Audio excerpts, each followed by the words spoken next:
C'était le jour J pour vous inviter, évidemment, sur fond de conflit social, de journée interprofessionnelle de grève à l'appel de deux syndicats, CGT-FO.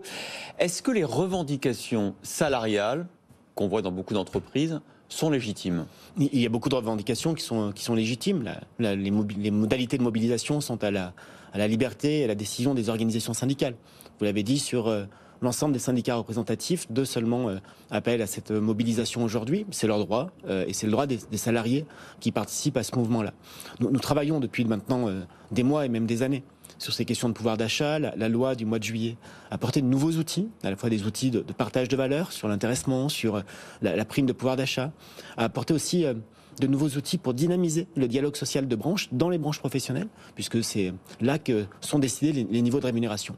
Est-ce que vous trouvez quand même que, vous venez de dire, 2 syndicats représentatifs sur 5, vous venez de dire qu'il y a des mécanismes de dialogue dans l'entreprise, est-ce que vous comprenez le mouvement qui peut amener une partie du blocage du pays? Ce n'est pas à moi de juger de la motivation, de la légitimité d'un mouvement de grève. C'est un droit. C'est un droit et c'est un droit que nous respectons et qui est un droit constitutionnel. Après, il y a aussi des mécanismes qu'il faut respecter. Vous parlez de blocage. On fait évidemment une association d'idées avec la question des raffineries, de l'approvisionnement en carburant. Lorsque dans une entreprise, dans deux entreprises en l'occurrence, Total Énergie et ExxonMobil, et il y a un dialogue, et il y a des accords, et des accords qui sont signés par des organisations syndicales qui représentent une majorité des salariés de ces entreprises, 56%.